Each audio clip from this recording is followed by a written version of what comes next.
So this past summer, I was asked by this girl that I was associated with if I considered myself feminist. For me, that is like a yes and a no. Yes, of course, feminism has done incredible things and has made incredible strides for women in society. No one can deny that.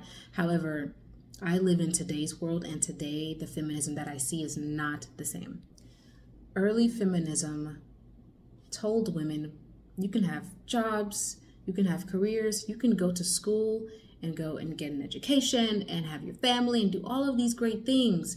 Feminism today is not hollering the same things out in these streets. It's not. Often the fourth wave of feminism will convince women that sexual liberty is the pinnacle of their freedom and their autonomy.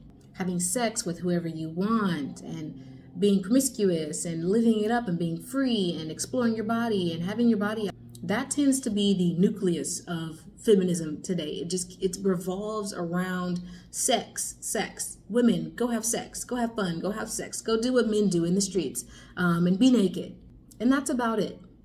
So women in my generation are convinced that the way for them to gain autonomy is by going out and sharing their body with men who don't care about them. You'll become your own person, and you'll be able to become self-actualized by going out and experiencing free love. And then these young women do exactly that. They're listening to these scholars tell them that this is what feminism is, and this is how they are going to assert their autonomy as people. And so these girls, they go out and they live this lifestyle, and they begin having these sexual relationships with men who have not earned them, don't deserve them. They go running around in bed with these guys thinking that it's what they want and that it's going to make them happy, just to find out that it's doing the polar opposite. These girls are not finding fulfillment in being some guy's jump off. Suicidality rates among women are going up. Anxiety rates among women are going up. Stress rates among women are going up. Something isn't clicking. The happiness that we were promised by the fourth wave of feminism, where is it? I don't see it. I'm not experiencing it. I don't think other women are experiencing it, even though they've been convinced to think that they are. I find it incredibly difficult to relate to the fourth wave of feminism that we're under right now. It does not actually speak to women's health and happiness, because if it did, it would be taking into account what is causing these suicidality rates to rise among women. Why are we more and more of us attempting suicide? What's going on? But it's not asking that question at all. If you were to ask a young feminist today, why does she feel like having promiscuous sex is going to get her the power and autonomy that she wants? Her response would be, well, men do it. If men can do it, then why can't I? If men can do it, then I should be able to do it too. Right, but just because men do it does not mean that you should do it. Does not mean that it's going to be healthy for you. Does not mean that it's actually going to make you happy. We're not thinking about our health and our happiness anymore. We're thinking about subverting men at every turn, wherever we can. We're thinking about pissing off men however we possibly can, even if it means it's to our own detriment.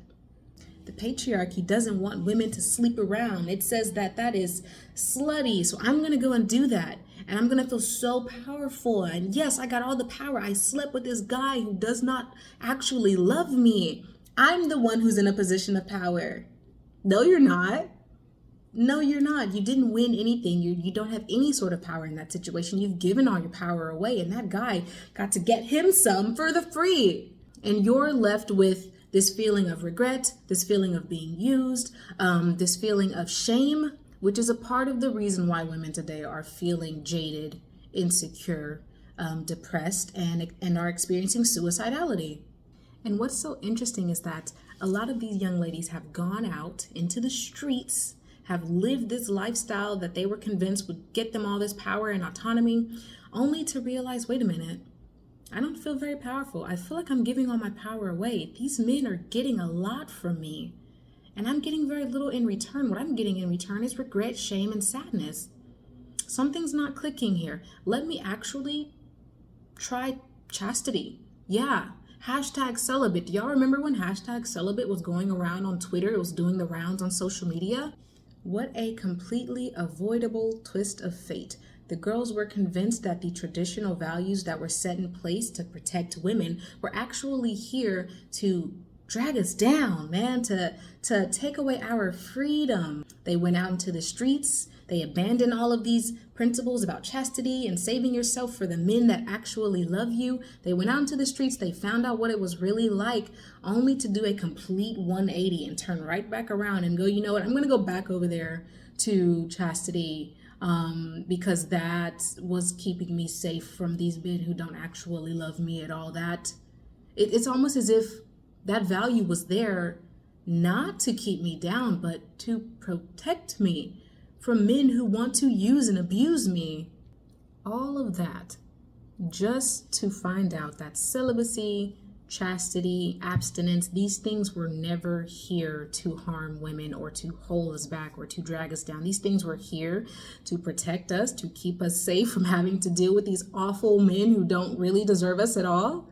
And that's the feminist lie. That is why I find it very, very difficult to relate to the fourth wave of feminism. It is lying to women. It is telling you to do things that is contrary to what is actually good for you, good for your health, good for your mental health, your emotional health, good for your heart, good for your body.